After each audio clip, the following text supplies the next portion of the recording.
Escuchas Dos Caras. Aquí se inicia, señores, su espacio Dos Caras, una producción general de Manuel Castro.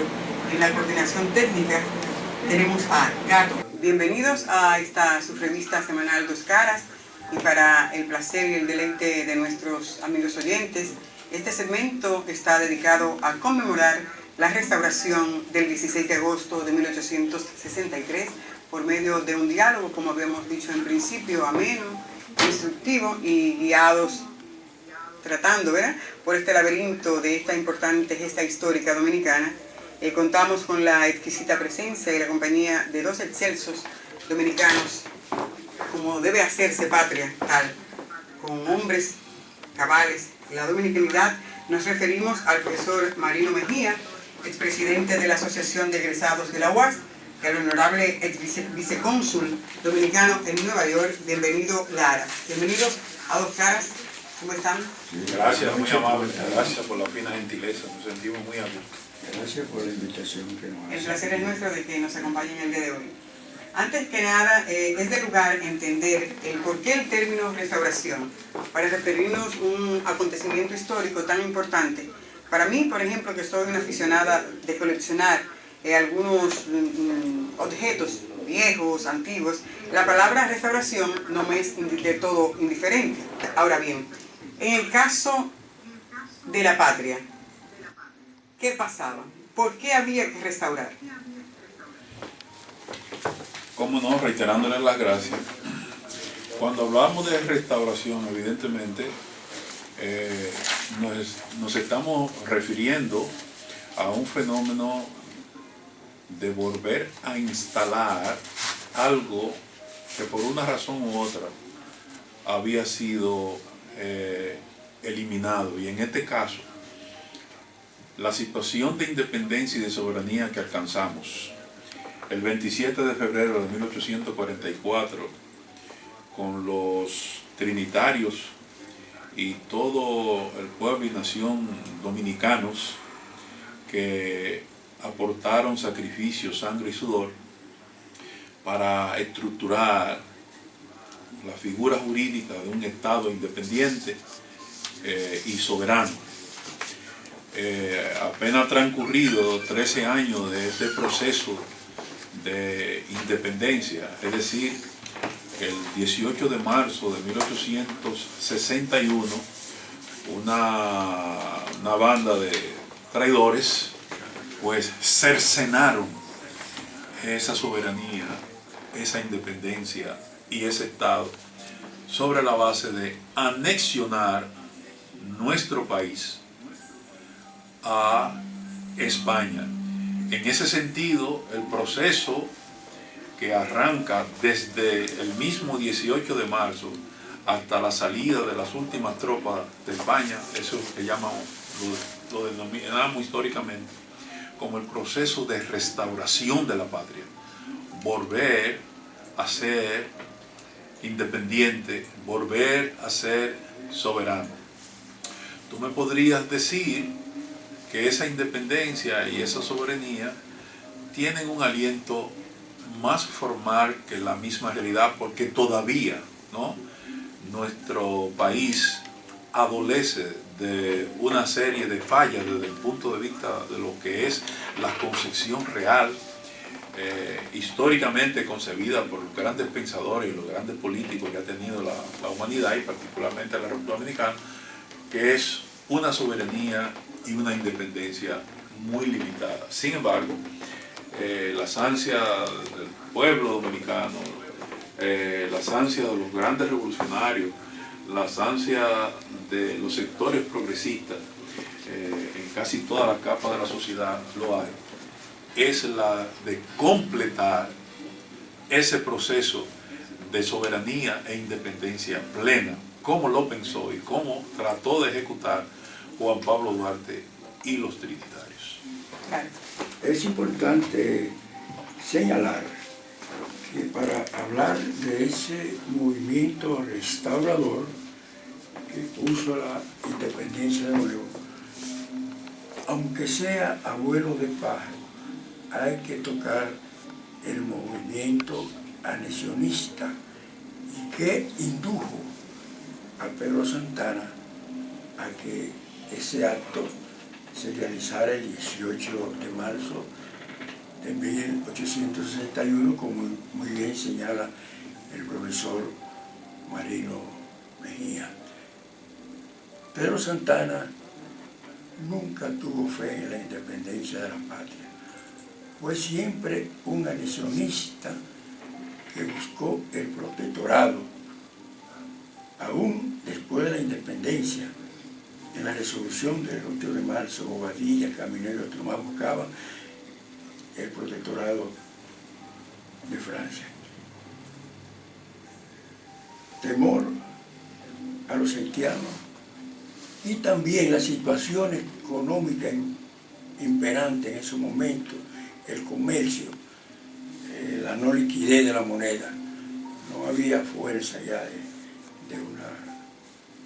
para mantener un Estado.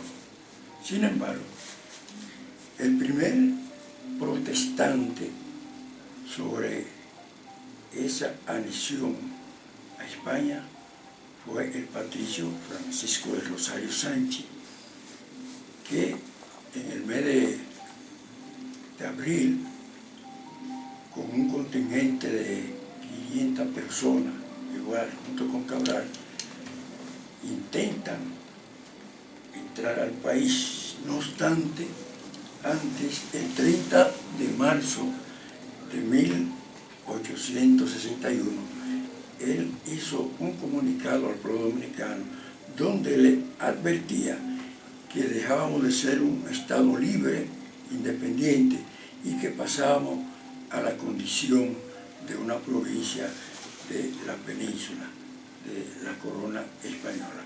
Fue el primero en protestar, que le costó la vida en el cercado, en el cementerio de San Juan, 4 de julio, con un contingente de 20 compatriotas que estaban a su lado. ¿Quiénes encabezan todo el proceso de la restauración? Bien, yo quiero retomar, para entrar directamente a la respuesta a tu pregunta, Yonka, en lo que plantea nuestro querido hermano Bienvenido a las Flores, es que la restauración no hubiese sido posible si no hay anexión. La restauración es una consecuencia de la anexión. Se da un acto de traición a la patria, se eliminan la soberanía y se entrega a España y volvemos a ser una península de ultramar, una provincia de ultramar. Pero, Marino, ¿qué da espacio, por ejemplo, para que se quiebre la patria? ¿Fue débil el proceso de independencia? Sí, interesantísima pregunta. Claro, la República nació con serias debilidades congénitas, ¿no? Porque el pensamiento de los trinitarios, que era el pensamiento más claro y más firme, no fue el que predominó una vez instalada y proclamada la República el 27 de febrero, sino que los sectores más retardatarios de la sociedad dominicana de entonces, encabezados por Pedro Santana y Briones, ¿no? Bobadilla y Briones, y todo ese pensamiento conservador fueron los que se instalaron, ¿no? En la Junta Central Gubernativa, y fueron los que se instalaron en los sucesivos gobiernos que se dio el país hasta el 18 de marzo de 1861, cuando se proclama la anexión. En ese sentido, si bien es cierto que dimos un paso hacia adelante con la proclamación de la independencia el 27 de febrero, no menos cierto es que fue una situación extremadamente débil, porque los sectores económicamente poderosos y políticamente influyentes, como era el caso de los ateros, ¿no?, tomaron las riendas del poder desde los inicios mismos de este proyecto independentista.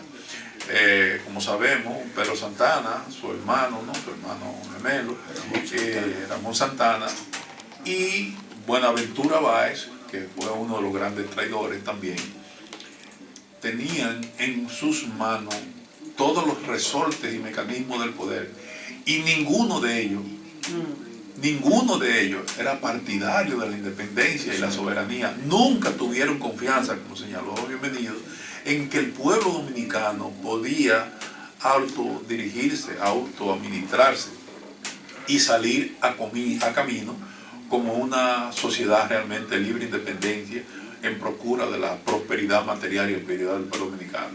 Por eso, tanto Santana como el mismo Buenaventura Báez en múltiples ocasiones se prosternaron ante las diferentes potencias que aspiraban a dominar el país. En un momento Estados Unidos, en otro momento Francia, en otro momento España. Al mejor postor. Al mejor postor.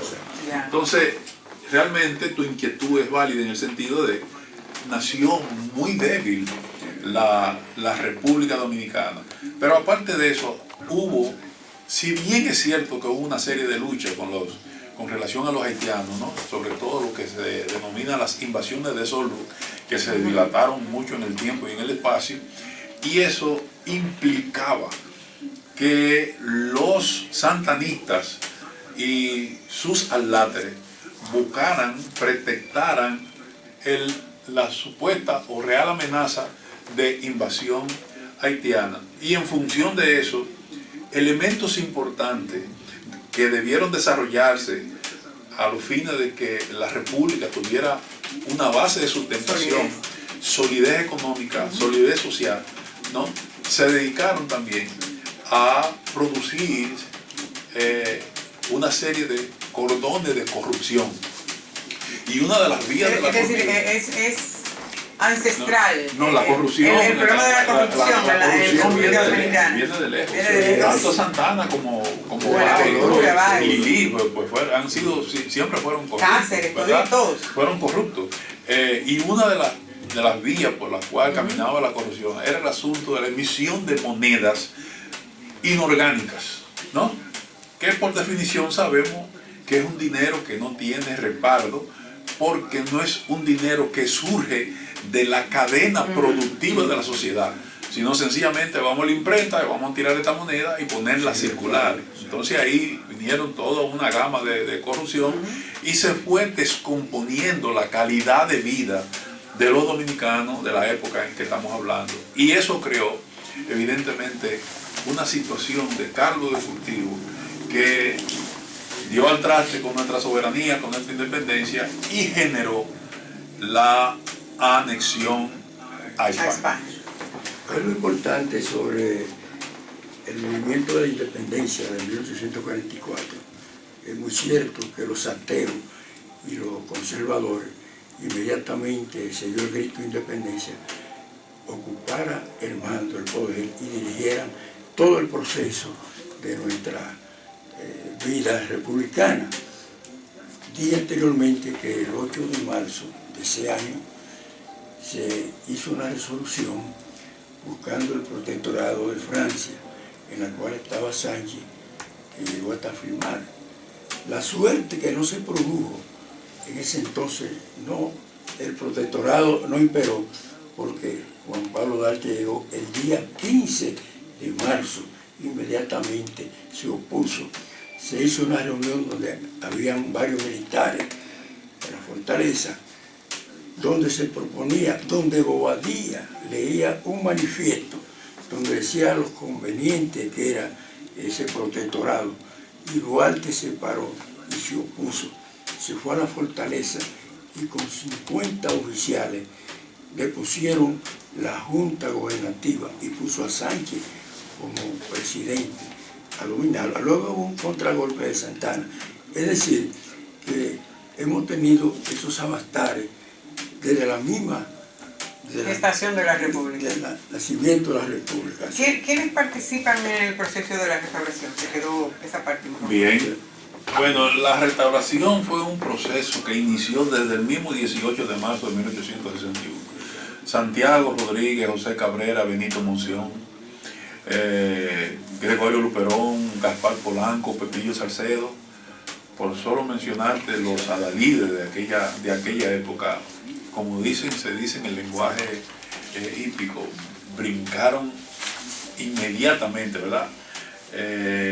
para pronunciarse en sus respectivas regiones en contra del teatro de traición a la patria. Y debo decir a todos ustedes y a la distinguida radioaudiencia que en mi caso y en el de muchas personas que hemos estado ligados al estudio e investigación de la historia, la importancia de volver al pasado. Recuerden que Danilo Medina en una ocasión dijo que en el Congreso que él no miraba hacia atrás. La importancia del estudio de la historia, de mirar hacia atrás, es evitar que en el presente y en el futuro toda la toxicidad histórica sea arrastrada hacia el presente y el futuro. Si nosotros no analizamos los hechos que se dan en el pasado, estamos pasando por la posibilidad de que se repitan precisamente aquellos hechos más nefastos que ha tenido la historia. Por eso es que hemos visto cómo a través de todo el proceso histórico de la República Dominicana se han estado repitiendo y han estado controlando la misma gente que han estado toda la vida haciéndole daño al país. Igual que en el siglo XVII, XVIII, igual, hay que recoger todos esos hechos históricos, ¿no? Con muy ligeras variantes se han repetido las mismas circunstancias. Entonces, la restauración tiene, Niurka y amigos que nos escuchan, la gran característica de que fue una extraordinaria epopeya que puso en acción todos los sectores que conformaban la sociedad dominicana de aquel entonces: campesinos, comerciantes, ¿no? Algunos sectores de la base de la iglesia, ¿no? La comunidad política, a excepción evidentemente de los santanistas, que avanzando el proceso de instalación se le fueron aislando, ¿no? Y como este acto de traición ellos lo hicieron sobre la base de que España le diera privilegios a Santana y a su gente, ¿no? A sus aláteres en la estructura de mando militar y de administración del gobierno. Cuestión que en última instancia quedó demostrado que España sencillamente lo que quería era volver al control de la República Dominicana como una de sus colonias, y la misma debilidad que tenía España como potencia europea hizo agua, ¿no? Y tuvo que perder miles de soldados, porque la gallardía, la valentía y la firmeza con que el pueblo dominicano asumió la posición de retomar la República Dominicana, le impidió un duro golpe a los sectores pro españoles, pro hispánicos, y en 1865 fueron vencidas las tropas de España. Fue vencido Pedro Santana, fue vencido los grandes estrategas militares de España, que como Buceta, que fíjense que narra la historia, y particularmente esos grandes militares de España, que ellos no llegaron a entender de qué manera y con qué valentía lucharon los soldados dominicanos, que andando descalzos, como es el caso de Gaspar Polanco, que es un general descalzo, ¿no? Andando con harapos, ¿no? Con palos, con machetes y con armas en términos de calidad. Machetes votos. Sí, le dieron la batalla y ganaron la batalla. A mí me gustaría que pudiéramos esclarecer, por ejemplo, cuando Lara menciona a uno de los patricios, de los trinitarios, Francisco Rosario Sánchez. ¿Cómo podríamos entonces contextualizar a Francisco Rosario Sánchez en esta dubitativo? Yo Sí, voy sí. a dar chance que los bienvenidos Sí, tomen sí, parte después. sí lo fue, inclusive de los patricios, tanto él como Mateus Ramón Mella fueron en una ocasión santanista y en otra ocasión maecita. Porque entonces Duarte estudió en las mismas universidades que eran haitianas. Exacto. Duarte pidió fuera en el extranjero porque ya cuando él tenía un nivel ya no había lugar para él en el extranjero, pero Mella y Sánchez sirvieron a Santana. Inclusive Sánchez era fiscal cuando la condenación de Antonio Duboyer. Sánchez fue defensor del pueblo. Sirvieron a Santana y prueba es que cuando la resolución del 18 de marzo, él estaba envuelto. No sé si en su actitud, Jiménez Grullón, en su libro Duarte Revolucionario, él saca eso a colación.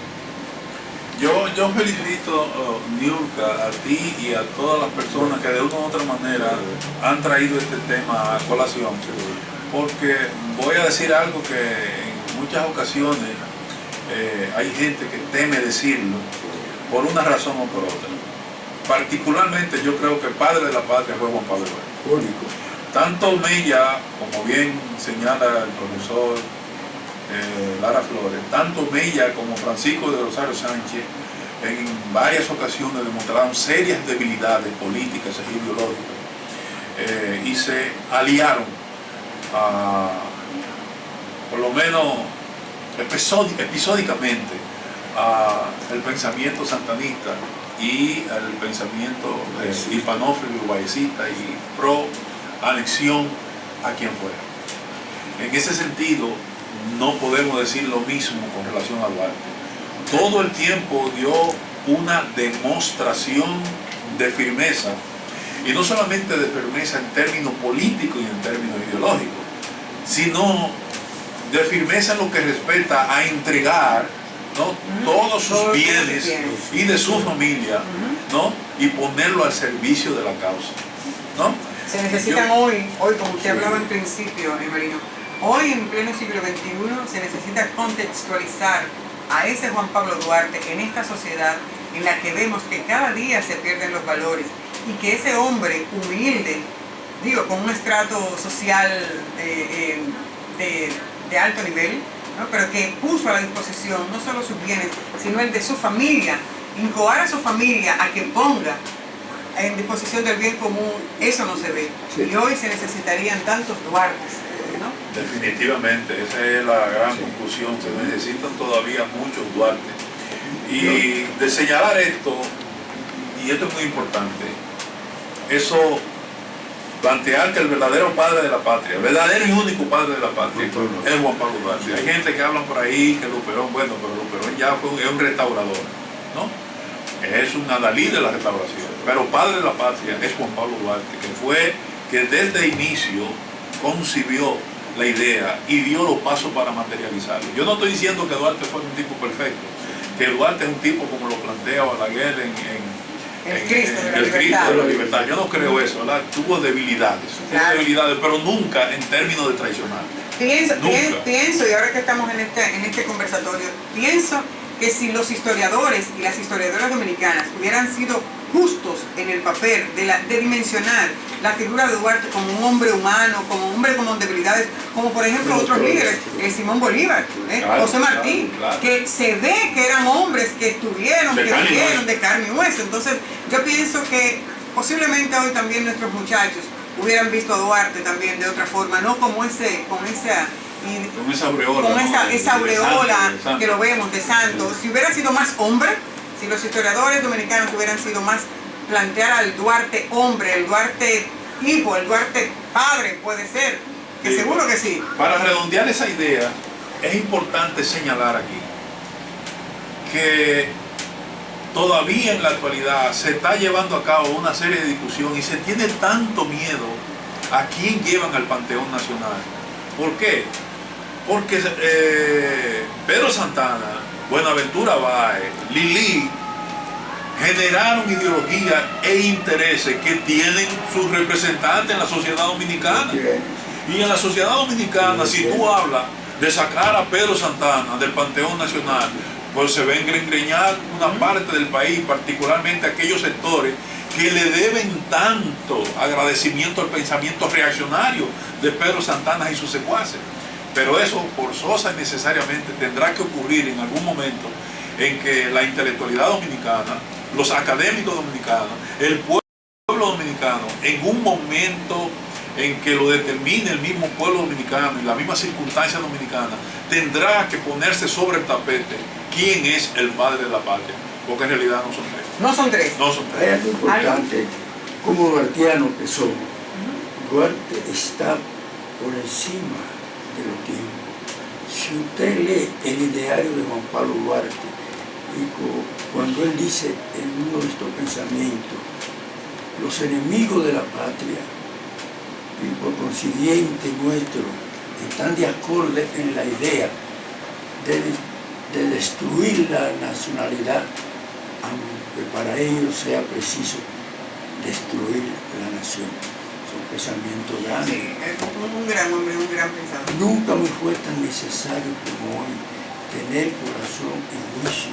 Hoy que hombres sin juicio y sin corazón atentan contra la salud de la patria. Pero más aún, si usted lee la rendición de cuentas, que debe ser una hoja de pulcritud que debe estar en la entrada. En vez de tener la foto de los presidentes, yo pienso que esa hay que ponerla Eso es la en las rendición de oficinas cuentas. gubernamentales Ahora, en la República Dominicana. Esa rendición de cuentas. De $1.000, gasta 173, sobran 827 y lo entrega con detalle. Y sus gastos personales Los cubrió él. Exacto. ¿Cómo surge la figura como preponderante de ese joven natal de Puerto Plata, de Luperón de Puerto Plata, Gregorio Luperón?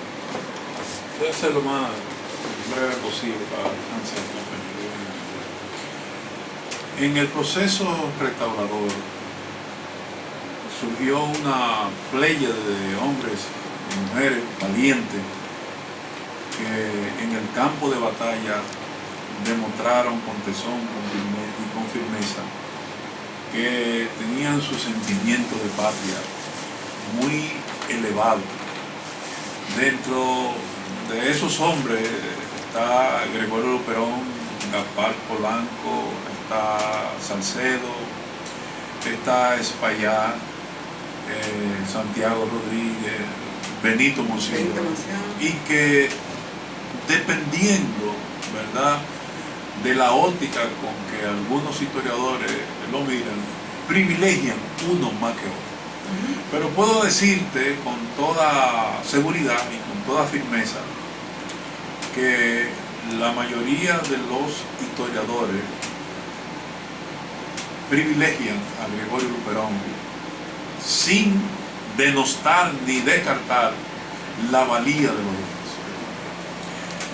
Gregorio Luperón, joven, de veintena y algo de años, estaba en su juventud dedicado a asuntos comerciales, de corte de madera, y que se insertó en el proceso restaurador desde su natal Puerto Plata y descolló como un hombre de mucha firmeza, de un olfato felino en materia militar, y se puso a la altura de las circunstancias.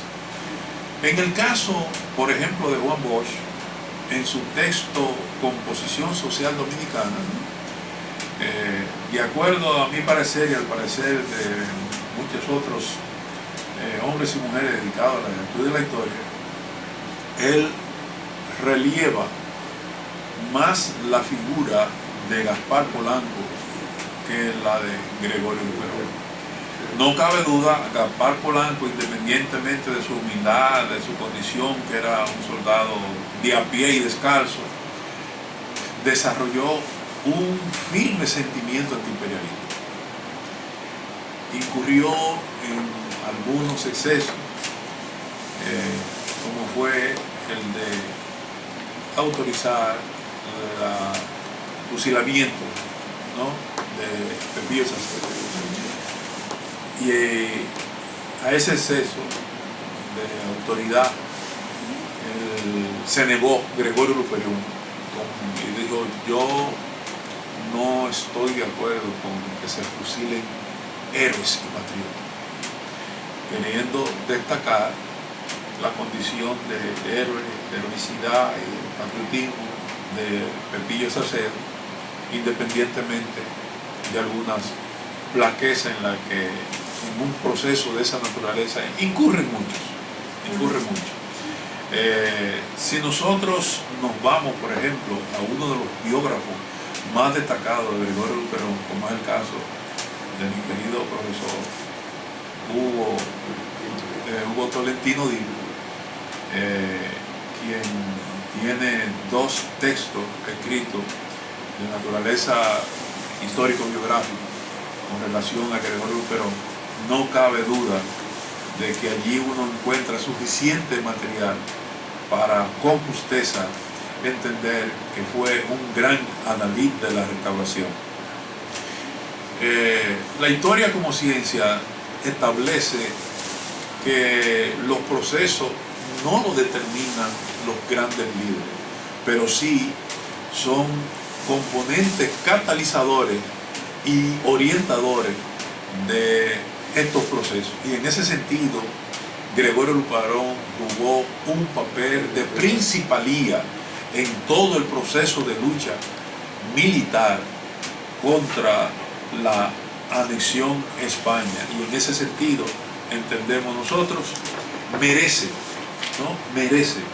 su distinción como el gran héroe de la Restauración. Héroe, no padre. No padre, claro. Hay algo importante. Duarte participó en la Restauración. Duarte, estando en Venezuela, tan pronto se cerciora a través de Manuel Rodríguez Gil de que la República, A esa conspiración, inmediatamente prepara una expedición a la República Dominicana, que la forma Vicente Celestino Duarte, el coronel Oquendo de Venezuela, Rodríguez Río y él, y llegan a Guayubín, y allí lo recibe el general Benito Monción, y precisamente allí encuentra a Mella enfermo y se lo lleva a Santiago.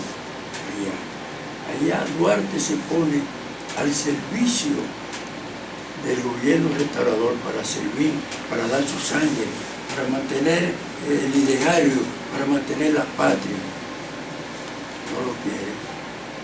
Lo mandan al exterior como diplomático, porque Duarte siempre fue una espina entre esos grandes militares, para Santana y para todo. Y en Cuba, un periódico, La Marina, circuló en esos días y dijo que Duarte iba buscando posición lideral. Lo único que Duarte aspiraba era que todos los mexicanos vivieran felices y contentos y tener una patria libre. Nunca le interesó presidencia ni poder, porque una vez lo proclamaron. ¿No?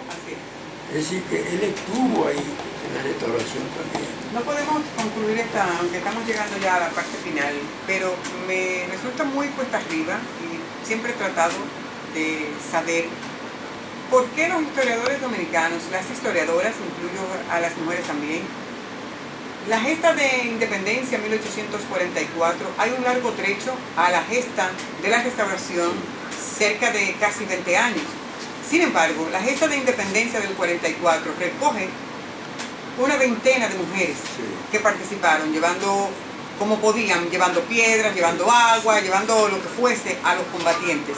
Participaron en la gesta de independencia. Ahora bien, en el caso de las mujeres, no se identifica la participación de las mujeres en la gesta de la Restauración. En sus investigaciones, Marino, ¿usted tiene alguna idea qué pasa? Que la mujer no aparece la participación en la gesta de la Restauración, sí, hay tantos mujeres, años después. Hay mujeres, no en la misma cantidad, hay mujeres en la gesta restauradora, ¿no? Y ahí está la famosa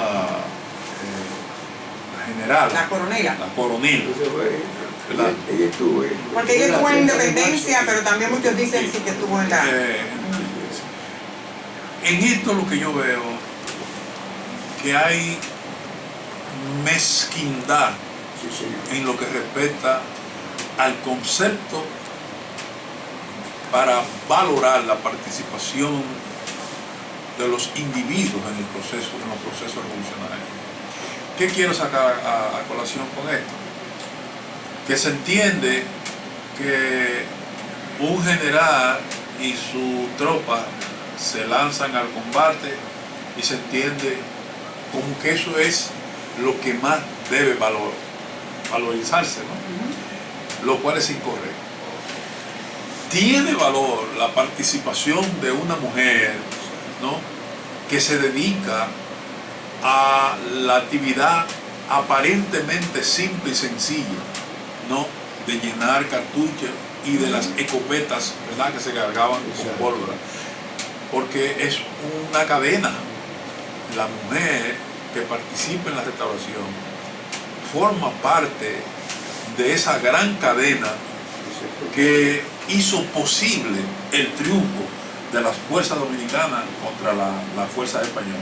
Entonces, con esa mezquindad de miras, ¿no?, el investigador, aparte de la fuerza del machismo en lo que respecta a la investigación histórica, hay definitivamente muchas cosas que deben ser reestudiadas, reinvestigadas, para establecer con claridad meridiana aquellas mujeres que en esa gesta gloriosa de la restauración, desde el 18 mismo de marzo del 61 hasta que sale la última tropa, participaron una cantidad importante de mujeres que se le debe señalar históricamente, independientemente de lo que, entre comillas, podríamos decir que fueron actividades nimias, ¿no? Tuvieron su valor en la cadena de cosas. Así es.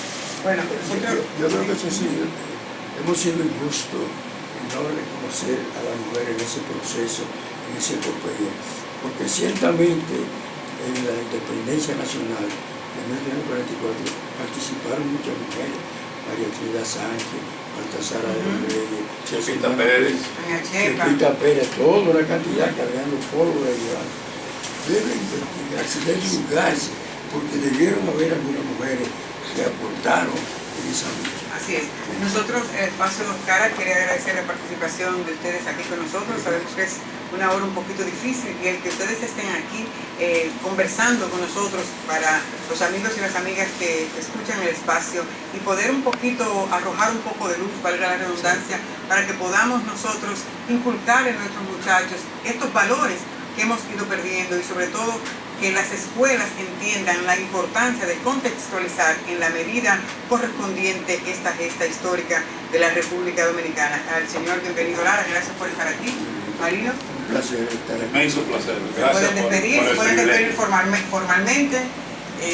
De verdad, para nosotros es gratísimo el que ustedes hayan compartido esta noche con nosotros aquí el profesor Marino Mejía, expresidente de la Asociación de Egresados de la Universidad Autónoma de Santo Domingo y el honorable ex vicecónsul dominicano y por demás también es miembro del Instituto Duartiano aquí en Nueva York.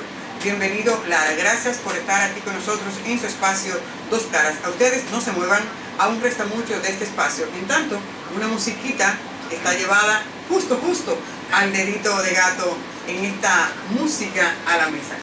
Porque tienes que escuchar música no deseada cuando vas a un restaurante, bar, hotel, salón de belleza y una discoteca. Llegó música a la mesa para que usted pueda poner su propia música desde su mesa. Exíjalo en su restaurante, bar y hotel. El costo de la música que se reproduce aparecerá en su recibo. ¿Por qué tienes que escuchar música no deseada cuando vas a un restaurante, a un bar, un hotel, barbería, un salón de belleza o la propia discoteca? Música a la mesa llegó para que usted ponga su propia música, seleccionando la música desde su propia mesa. No hay por qué molestarse escuchando música que a veces, cuando a uno no le gusta mucho, constituye un ruido. ¿Por qué? Usted puede comunicarse a través del 646-258-7888,